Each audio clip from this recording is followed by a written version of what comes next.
श्वेता झा और आप देख रहे हैं जीएनटी स्पेशल। जीएनटी स्पेशल में आज बात उस शुभ संयोग की जो कि पूरे 24 साल बाद बना है। जी हां, 24 साल बाद ये शुभ संयोग बना है जबकि सावन सोमवार और नाग पंचमी पर्व एक साथ मनाया जा रहा है। लिहाजा सुबह से ही देश भर के तमाम शिवालयों में जलाभिषेक के लिए श्रद्धालुओं का तांता लगा है। नाग पंचमी की वजह से सावन के सोमवार का महत्व और बढ़ गया है। दरअसल नाग महादेव को विशेष प्रिय है।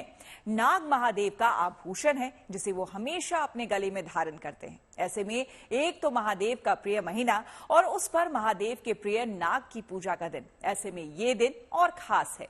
देश के तमाम मंदिरों से आ रही तस्वीरें बता रही हैं कि सावन के सोमवार पर किस कदर मंदिरों में आस्था का सैलाब उमड़ पड़ा है। और मंदिर मंदिर नागेश्वर की जयकार है। नाग पंचमी के दिन आया सावन सोमवार है।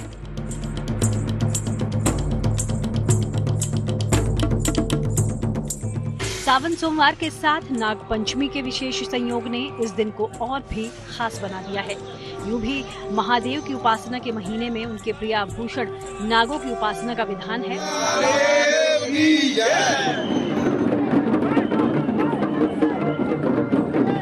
नाग पंचमी का पर्व सोमवार के दिन आने से इसका महत्व और ज्यादा बढ़ गया है। कहा जा रहा है कि 24 साल बाद ऐसा शुभ संयोग बना है जब सावन सोमवार और नाग पंचमी पर्व एक साथ मनाए जा रहे हैं। दरअसल नागों से महादेव का खास रिश्ता है। पुराणों के अनुसार भगवान महादेव को नागों का देवता भी कहा जाता है। भगवान शिव के सहस्त्र नामों में एक नाम नागेश्वर भी है। नागेश्वर यानी नागों के ईश्वर। महादेव हमेशा अपने गले में वासुकी नाग को धारण करते हैं। पौराणिक मान्यता है कि वासुकी नाम के प्रयास से ही सागर मंथन संभव हो सका था। ये अनादि भगवान शंकर अनादि काल से हैं और नागराज जो हैं इनको एक बार गुमान हो गया कि मुझे कौन धारण कर सकता है, क्योंकि मैं पूरे पृथ्वी को धारण किया हुआ हूँ।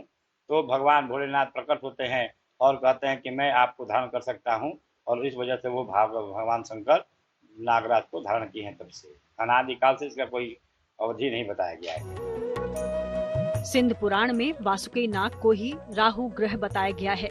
सिंध पुराण में ही उल्लेख मिलता है कि नाग वासुकी महादेव के लिए पुत्र समान हैं। वैसे सिर्फ वासुकी नाग ही नहीं बल्कि पूरी नाग और सर्प प्रजाति के लिए महादेव के मन में विशेष प्रेम है।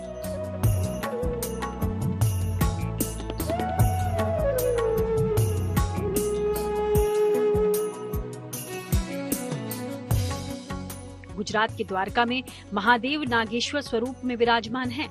नागेश्वर ज्योतिर्लिंग महादेव के 12 ज्योतिर्लिंग में से एक है।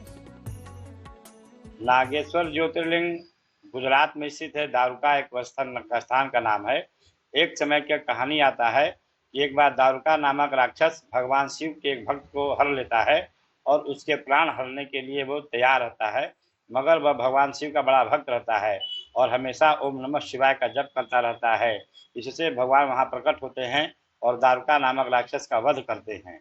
और वहीं भगवान शंकर उस अपने शिष्य को आशीर्वाद देते हैं, यह नाम जो है दारुका मणि का नाम से प्रसिद्ध होगा और ये नागेश्वर ज्योतिर्लिंग यहाँ पर स्थापित किए। नागेश्वर के प्रिय नाग और सावन सोमवार के इस शुभ संयोग का असर आज शहर शहर नजर आया। आज देश के तमाम शिवालयों में लोग पूजा के लिए पहुंचे।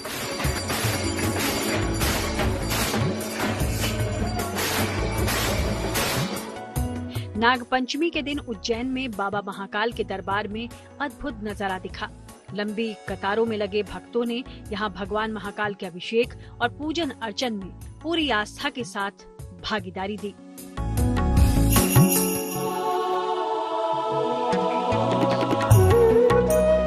इस खास मौके पर महाकाल मंदिर में मौजूद नाग चंद्रेश्वर मंदिर के कपाट भी हर साल की तरह केवल 24 घंटों के लिए खोले गए।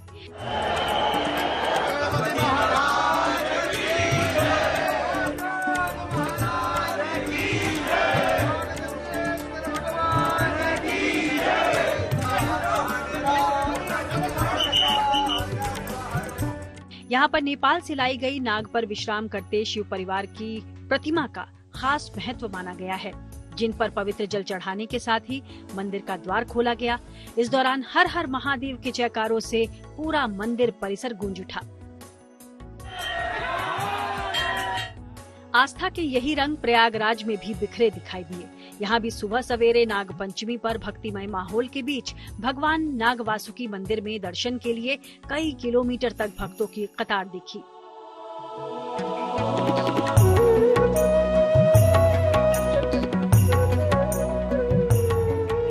वहीं मेरठ के औघड़नाथ मंदिर में भी सुबह से ही भक्त मंदिर के बाहर लंबी लंबी लाइनों में दिखे। इस दौरान महादेव का विशेष श्रृंगार हुआ, जिसके बाद भक्तों ने रुद्राभिषेक में भाग लिया। आस्था से भरपूर ये तस्वीरें दिल्ली के गौरी शंकर मंदिर की हैं, जहां भोलेनाथ के भक्तों ने नाग पंचमी के मौके पर विशेष पूजा में भाग लिया। वहीं 12 ज्योतिर्लिंग में शामिल बाबा वैद्यनाथ के धाम में भी भक्तों की खूब भीड़ उमड़ी। दरअसल यहाँ पर नाग पंचमी के दिन बाबा वैद्यनाथ के दर्शन की विशेष मान्यता है। तो वहीं राजस्थान के बीकानेर में मौजूद 250 साल पुराने धनीनाथ गिरी मठ में भी सावन सोमवार और नाग पंचमी के मौके पर विशेष पूजा हुई। 108 लोगों ने यहाँ एक साथ महादेव का रुद्राभिषेक किया।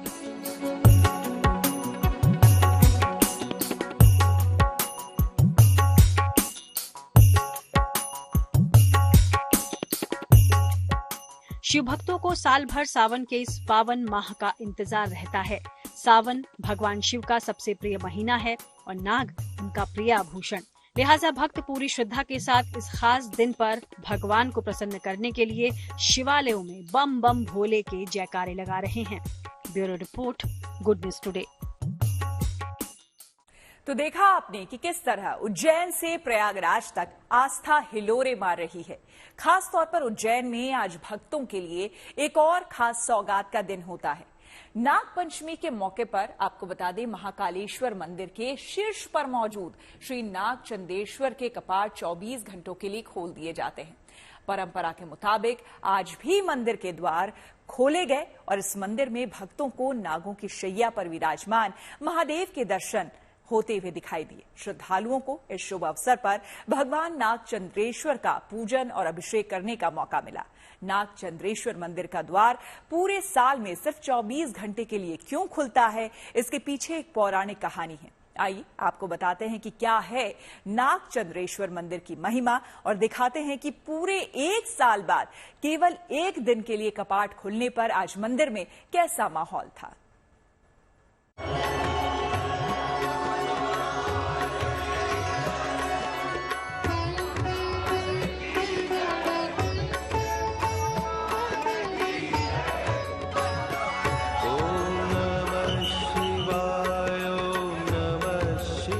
जब भी महादेव के नागेश्वर स्वरूप की बात होती है तो उज्जैन के नाग चंद्रेश्वर मंदिर का नाम बेहद श्रद्धा से लिया जाता है, क्योंकि संसार में ऐसा कोई मंदिर नहीं है। और सबसे बड़ी बात यह है कि ये मंदिर साल में सिर्फ नाग पंचमी के दिन खुलता है।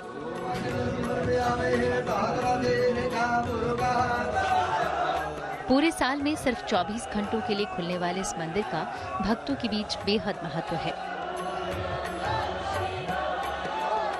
भक्त सिर्फ एक दिन में किसी तरीके से भगवान नाग चंद्रेश्वर के दर्शन कर लेना चाहते हैं।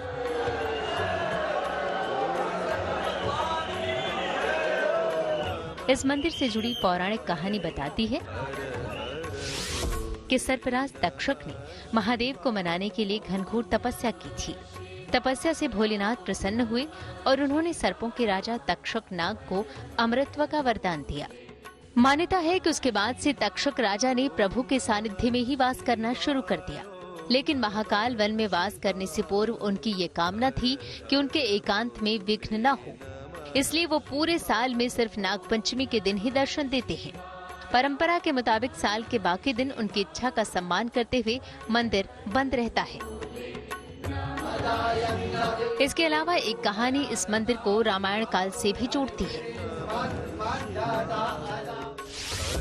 कहते हैं कि भगवान श्री राम अपने पिता दशरथ के तर्पण के लिए उज्जैन आए थे, तो राम घाट के राम सीढ़ियां पर गए थे। तब शेषनाग उनके दर्शन के लिए पहुंचे थे।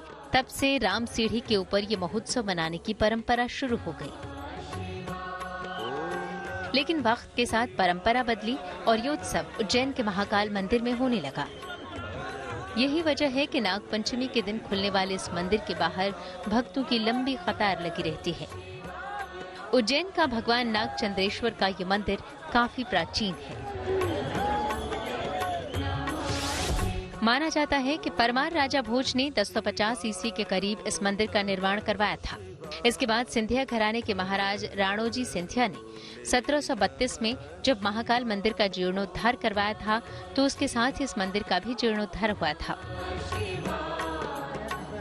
मान्यता है कि महाकाल मंदिर के ऊपरी तल पर विराजे भगवान नाग चंद्रेश्वर जागृत अवस्था में है, इसलिए उनकी मूर्ति को साल भर कपड़े से ढक कर रखा जाता है और मंदिर भी बंद रहता है। पुजारी को भी यहाँ जाने की अनुमति नहीं होती। लेकिन नागपंचमी के दिन इस मंदिर में 2 लाख से ज्यादा श्रद्धालु अपने आराध्य की झलक पाने के लिए उमड़ते हैं। Bureau report, good news today. Mahadev को नागेश्वर भी कहा जाता है, तो वहीं आशुतोष, चंद्रशेखर और गंगाधर भी उनके नाम हैं। इसी तरह त्र्यंबकेश्वर, योगीश्वर, नटराज, नीलकंठ, अर्धनारीश्वर जैसे और भी ना जाने कितने ही नाम और स्वरूप हैं जिनमें महादेव को जाना और पूजा जाता है। महादेव के इन सभी स्वरूपों की कहानी संसार के कल्याण से जुड़ी है। सनातन धर्म में मान्यता है कि जब जब जगत पर कोई मुसीबत आई तो महादेव ने अपने किसी न किसी स्वरूप में आकर संसार का कल्याण किया। उनका महाकाल अवतार भले ही संहार के देवता के रूप में पूजा जाता है, लेकिन महादेव ने ही जगत को योग विज्ञान का उपहार दिया है। तो वहीं महादेव ही संसार के पहले वैद्य भी कहलाते हैं। भगवान शिव ने न जाने कितने ही स्वरूप और अवतार हैं जो लोक जीवन और परंपराओं में रचे बसे हैं। उनके भक्तों का मानना है कि खासकर सावन में तो महादेव घटाओं से बरसते हैं, बयार के साथ बहते हैं, फूलों में खिलते हैं, गीतों में गूंजते हैं। तो आइए आपको दिखाते हैं महादेव के कुछ ऐसे ही रूप। शिव शंकर चले कैलाश, बूंदिया पड़ने लगे हो भोले बाबा चले कैलाश, बूंदिया पड़ने लगी। गौरज बोवे हरी हरी मेहंदी, गौरज बोवे हरी हरी मेहंदी, गौरज बोवे हरी हरी मेहंदी, भोले बाबा जी बोवे भांगे, बूंदिया पड़ने लगी। शिव शंकर चले कैलाश, बूंदिया पड़ने लगी। सनातन धर्म में मान्यता है कि वैसे तो शिव कड़कड़ में है, लेकिन सावन में वो गीतों में, बातों में, जज्बातों में हर जगह चले आते हैं। भोला का देखे मोर बिहवल भैल जियरा, भोला का देखे मोर बिहवल भैल जियरा, के चढ़ावे आखत चंदन के बेला पतिया, के चढ़ावे आखत चंदन के बेला पतिया, के चढ़ावे या हो भोला धतुरा की पतिया। देवादिदेव महादेव के जितने नाम हैं, उतने उतने रूप भी हैं। उनके हर रूप के साथ उनका कोई न कोई गुण जुड़ा है। इनमें से कुछ रूप बेहद उग्र और भयंकर हैं, कुछ रहस्यमयी है तो कुछ प्रिय और आकर्षक है। सीधे साधे भोलेनाथ से लेकर उग्र काल भैरव तक, सुंदर सोम सुंदर से लेकर भयानक अघोर शिव तक, वे सारी संभावनाओं को अपने भीतर समेटे हुए हैं और इन सब से अनछुए भी हैं। कहते हैं कि रुद्रः परमेश्वरः जगत सृष्टा रुद्रः, क्योंकि रुद्र उसको कहते हैं कि जो परमेश्वर है और जगत सृष्टा है, संसार की सृष्टि करने वाला, उसको भी रुद्र कहा जाता है। और ये भगवान जो है सभी देवताओं की, भगवान शिव ही 11 रूपों में आए हैं जो 11 रुद्रों में। तो वो इसलिए आए कि जब समय समय पर जब देवताओं पर कोई आपत्ति आती थी, विपत्ति आती थी, तो भगवान ये जो शिव हैं वो 11 रूप में जो है प्रकट होकर के और देवताओं की समस्त जो विपत्ति है, आपत्ति है, उनको दूर करते थे। तो इस तरह से भगवान अनेक रूपों में, जिस तरह से 11 रुद्र के रूप में भगवान प्रकट होते हैं, यही भगवान 11 रुद्रों की महत्ता है। महादेव का एक ऐसा ही रूप है नटराज स्वरूप। कहते हैं शिव के नटराज स्वरूप से ही नृत्य का जन्म हुआ था। जैसे शिव के पदाघातों से तो पृथ्वी का संचालन होता है और शिव के जो हस्तक हाथ का जो मूवमेंट होता है उससे पूरा नक्षत्र मंडल संचालित होता है। भगवान शिव दो तरह से तांडव नृत्य करते हैं। पहला जब वो गुस्सा होते हैं तब बिना डमरू के तांडव नृत्य करते हैं, लेकिन दूसरे तांडव नृत्य करते समय जब वो डमरू भी बजाते हैं तो प्रकृति में आनंद की बारिश होती थी। लेकिन जब वो शांत समाधि में होते हैं तो नाद करते हैं। आप सब जानते हैं, साधारण लोग भी जानते हैं कि भगवान शंकर जो है वो नृत्य के आदि देवता हैं। भगवान शंकर से ही नृत्य का जन्म हुआ है ऐसा माना जाता है। ये भी मानते हैं, भारतीय कल्पना में परिकल्पना में ये है कि भगवान शिव रोज संध्या काल को आनंद पूर्वक नृत्य करते हैं।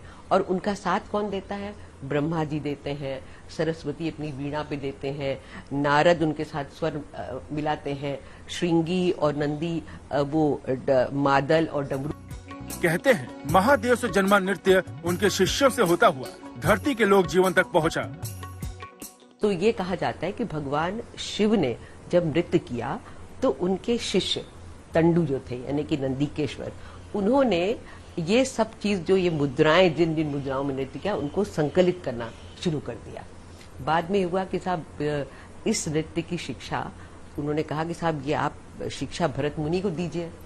तो तंडु ने ये नृत्य की शिक्षा भरत मुनि को दी और फिर भरत मुनि ने अपने पुत्रों को दी और उसके बाद जो है ये पृथ्वी पर ये नृत्य अवतरित हुआ, ऐसा माना जाता है। इसी तरह महादेव से ही यौगिक विज्ञान का भी जन्म हुआ है। यौगिक परंपराओं में महादेव को भगवान की तरह पूजा नहीं जाती, बल्कि वे पहले योगी और आदि गुरु होने के साथ साथ पहले गुरु भी माने जाते हैं, जिनसे यौगिक विज्ञान का जन्म हुआ। और भगवान शिव तो इतने बड़े योगी हैं कि जब वो समाधि उनको लगती है तो उस समय क्या होता है कि फिर वो करोड़ों करोड़ों वर्ष तक भगवान समाधि में चले जाते हैं।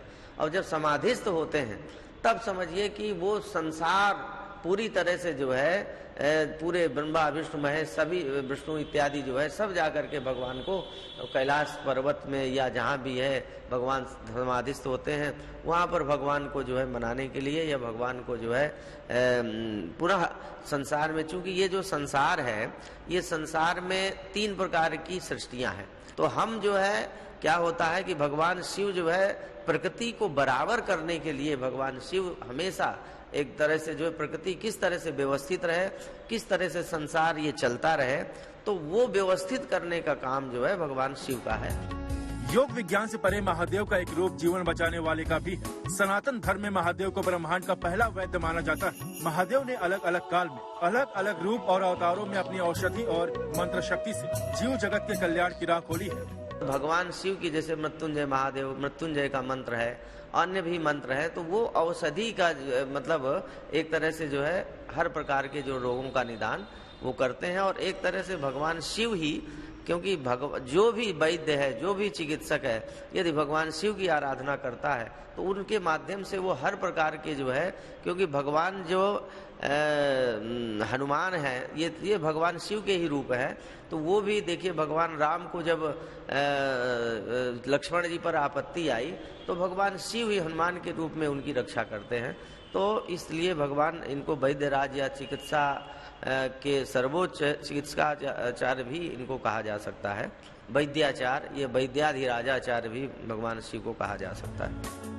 महादेव की ऐसी ही महिमा है, जब सृष्टि को बचाने के लिए विष पिया तो नीलकंठ बन गए, चांद को शीर्ष पर स्थान दिया तो चंद्रशेखर कहलाए, गंगा को जटाओं में समा लिया तो गंगाधर बन गए, जब आदि शक्ति से मिले तो अर्धनारीश्वर हो गए, 3 नेत्रों के चलते त्र्यंबक हो गए, जब वही स्वयं काल बनकर काल का नाश करने उतरे तो काल भैरव बन गए।